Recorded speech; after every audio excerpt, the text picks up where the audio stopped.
La Liga for so long has been the home of the Ballon d'Or. It's been the home of the best footballers in world football. But since Ronaldo's left, since Messi's left, La Liga definitely lost a little bit of shine, a little bit of glamour over the last couple of seasons. But as we enter this international break and we have a look at the runners and riders and who is going to be fighting at the top for the title, it is clear to see that there is a little bit of magic coming back into La Liga. And I think we're seeing the emergence of a real global talent that could become a consistent Ballon d'Or winner. And I'm talking, of course, about Jude Bellingham. Jude Bellingham has been taking all the headlines since he moved to Real Madrid, and his on-pitch contribution is clearly the main reason that they are currently sitting top of the league. There was a lot of expectation with him moving to Real Madrid and a big money move that really seems to be kicking off this next kind of Galactico wonder kid dynasty that Real Madrid are currently building already with the likes of Tchouaméni, Camavinga, Valverde, Vinicius, Rodrigo, the list goes on. The 20-year-old England international moved to Real Madrid and he took the legendary number 5 jersey previously held, of course, by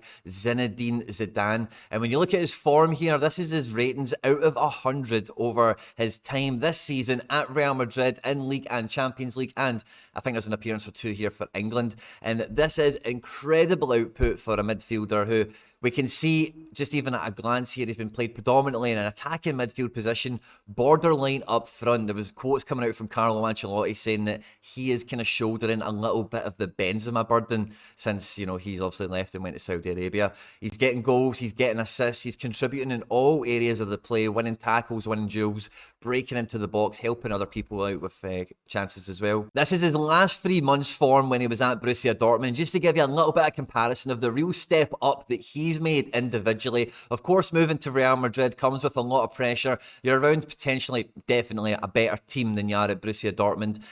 So you do have potentially more opportunities to dominate the game, dominate the ball, and subsequently, if you're somebody like Bellingham, get some more goals, get some more positive actions. But these games at Borussia Dortmund, he was basically doing the same thing there. He was the best player in the team. He was leading them through all of their positive results. He was scoring goals, he was making assists, he was winning a penalty here against Bayern Munich, and he was consistently the best player for them through good results as they, you know, went to try and win the Bundesliga last year before bottling it towards the end. Now, it's not all been plain sailing for Real Madrid. They started their season with a huge injury to Thibaut Courtois, and they started the season with Andre Lunin in goals, and as you can see even across the back four, there's a lot of makeshift positions happening here, and they're trying to rediscover their attacking formation post Benzema as well. So you can see here, Real Madrid have basically been undefeated. They've ran through La Liga with relative ease, as you can see here on paper. But when you actually look at the team, the starting 11, the substitutions that they've had to be managed and called upon throughout, these players didn't return. Like Rodrigo Riquelme and then Santi Bueno's moved to the Premier League, who was our key centre-back last year.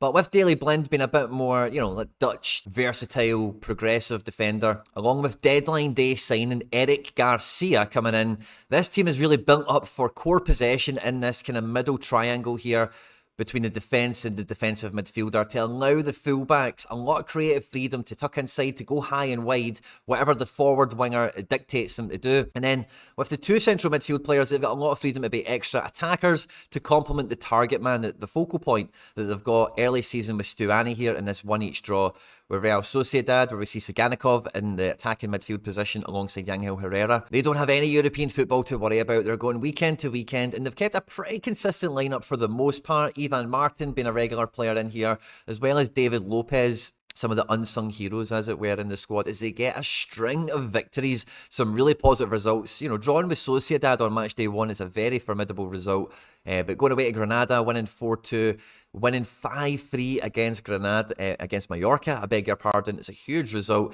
Obviously, you always want to be playing Mallorca at home rather than away. But when you look at the team performance here, and you actually look at the starting 11 as well as the bench, they have got real quality in this team. Jan Couto is in the Brazil squad at the moment. The rest of the back four you're probably familiar with at this point. The midfield has been ever present. And, you know, again, if you're not familiar with some of the individuals like the Savios, Alex Garcias, Angel Herrera's, Saganikovs, a lot of these guys are like 24 to 28. where wonder kids didn't really burst through, but they're now all starting, important first-team players, and that's what a lot of people need in their career, is just that opportunity of being important in a team that's doing something, striving to achieve something. And this 5-3 victory was a big one. It really did set them on their way and push them towards the top of the table. They then followed that up with a huge victory, 2-1 away to Villarreal, before that top of the table clash against Real Madrid, where unfortunately Real Madrid just got the better of them. I did think when I seen the starting 11 coming out that playing 3 centre-backs, I just thought you're asking for trouble here. I felt like a bit of a rookie mistake. You're allowing them more possession. You're allowing Bellingham a bit more chance and a bit more freedom to control things and break into the box and whatnot. And Real Madrid were a cut above on the day. You really did see the dividing gap between the two of them, to be frank. And then, but they kept their chin up and they get a nice wee 1-0 win before the international break. And sitting in second at the moment, Girona's definitely a team that are going to be a lot of fun to follow. And I think, they've got a really credible shot at staying in that top 4. And how good is this? The guys at QuinnBet have enhanced their UK welcome offer where you can now get a free bet up to £35. It's for new customers to sign up only. You can check out the full terms and conditions on the website, quinnbet.com. Or by clicking on the link in the description of the video. By clicking on that link, you will support all the content here at the channel, so I thank you in advance if you do so. It looks really impressive to me, but remember folks, it is 18 plus and always gamble responsibly. I think Barcelona has been everyone's favourite drama club over the last 2 or 3 seasons, post-Messi, with all the financial hoo-ha that goes on, with all the transfer shenanigans of all the players that they buy that they don't need, and then they're trading and selling and loaning and borrowing and begging. It just really feels like a bit of a soap opera, but Xavi has managed to actually get a bit of a tune going on the pitch, and yeah, it's definitely still been turbulent, but there's a lot of green shoots coming out of Barcelona.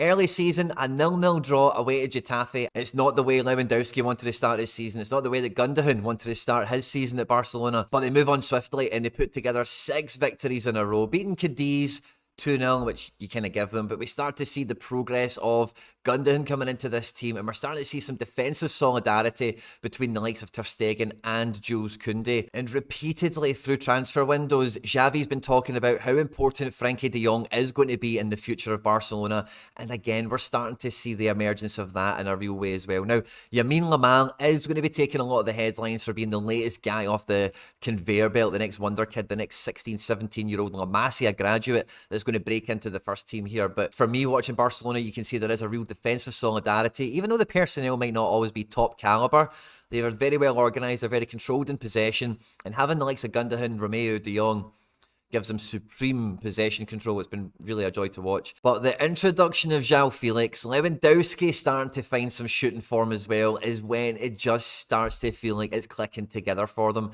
They're starting to score 5 against Betis, 5 against Antwerp, 3 against Celta Vigo, who have been very defensive and very compact under Rafa Benitez. 2-2 away to Mallorca, and again, going to Mallorca is just one of those fixtures. And then as the injuries start to pile up, the fixture congestion starts to wane on the squad a bit more. They're still getting positive results and victories, but the quality of João Cancelo starting to come into the team is maybe another evolution that they're starting to feel now in 3rd place in a great vein of form.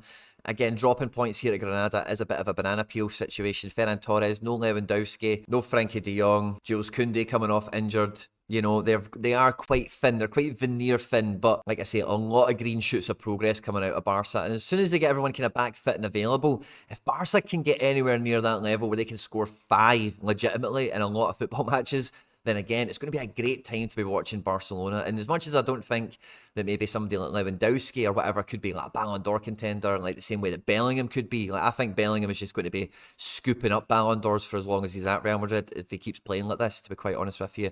But maybe somebody like João Felix, if he keeps this kind of form up and he starts performing for Portugal, you never know how his star could rise as well. So it does really feel that Barcelona and Real Madrid, with that little Girona up there as well, does feel like we're getting a bit of that glamour coming back into the league. Now, everyone's favourite kind of third wheel in La Liga is Atletico Madrid. Now, I'm a big Atletico Madrid admirer. I love El Cholo Simeone. I don't mind that the football is a bit difficult to watch sometimes, and it's not maybe that fun or exciting. But I like what they're all about. I love sticking by them. I love seeing them do well. If they're on the telly, I will watch them for better or for worse.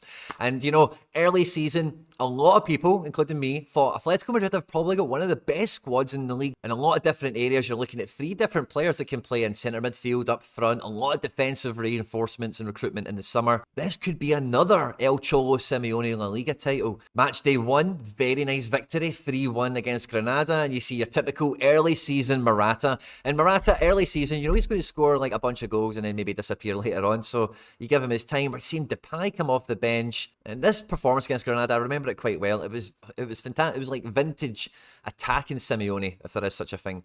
0-0 draw here with Betis, quite a trudged game, as you can see, very much more defensive against Pellegrini's Betis. Quickly followed up by probably performance of the season, 7-0 victory against Rayo Vallecano, where we've seen the best of Griezmann. We've seen a real effort from Depay before going off injured. Morata from the pinch, Angel Correa got involved. Everyone got involved. This is like a little mini Madrid derby, and this was a huge performance. And it was people thinking, wow, Atletico Madrid really could be delivering this year in a big way, like expected early season. And then you go away to Valencia in the Mestalla and you lose 3-0, which was a big shock of a result. Followed up by an unconvincing draw away to Lazio, where the goalkeeper scores an equaliser right at the end. But quick bounce back result. You know, they beat Real Madrid and it's all systems go again. We've won the derby. We can get back on track this season. 2-0 against Osasuna. And what you start to notice from this game going forward is the injuries defensively start to pile up. Morata's got that red card. Depay's injured. The attacking reinforcements are quite thin also. And the team just starts to become a bit more disjointed. We're winning 3-2 to Cadiz here, which isn't a great game. 3-2 to Feyenoord, and Feyenoord could have won that match if you recall. And Sociedad, who were on a great run of form, they managed to get the victory here, showing a wee bit of steel and determination to get the victory there. So Atletico Madrid complete the top 4, and I think for the most part, that's kind of what you expect in La Liga, those top 3 clubs with maybe another wild card in their surprise team. And with it being Girona, who don't have any European football this season, I think we could expect to see, I don't know if they could quite do the Leicester on us, if you get me, but, you know, they could definitely be fighting up there. Over the last 5 games coming into the international break, there's a lot of key players from a lot of the teams we've featured in the video so far that are showing up as the key performers for decisive actions, goals, assists, chance creation, minutes on the pitch, free kicks, goals, corners, all that kind of stuff. But when you actually look at the table, one of the teams that really have been making a lot of headlines is Real Sociedad. Now, La Real have got a lot of great talent in their club, and they've been doing some really smart transfer business over the last couple of windows. You won't really see it on their season form until we get closer to the window, but Kubo's been taking a lot of the headlines. We're starting to see the re-emergence as well after a horrible injury recently. Well, I say recently, it's not been that recently, but he's finally kind of returned to the best of his abilities. Club captain Mika Oyarzabal. Starting the season off with 3 draws definitely isn't convincing, and that's one of the main reasons that they do languish in the table in 6th position. But their season really ignited with a 5-3 victory here against Granada, where you start to see a lot of the key players getting involved in a positive result. We see Tierney come into the team, we see Zakarian start to come into the team after the January transfer window, and you think, okay, this Sociedad might get a bit of identity about themselves and they might actually deliver on their early season promise. They didn't do good enough against Real Madrid. The result could have been there for them, but it wasn't quite there. Although it was a draw, a very good performance against Inter Milan, Champions League finalists last year in the opening group stage game of the Champions League.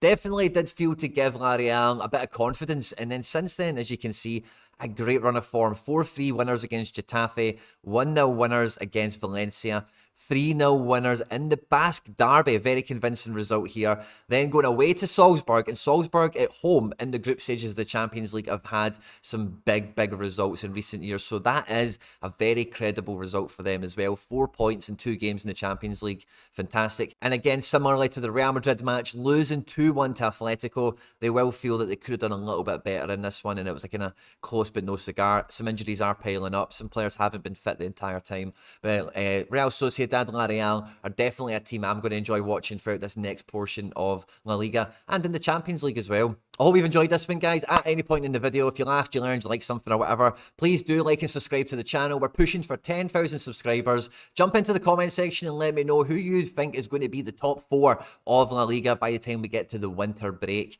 On screen there now is some other stuff that I've made, a YouTube fix you might enjoy. Stay out of trouble, and I'll catch you on the next one.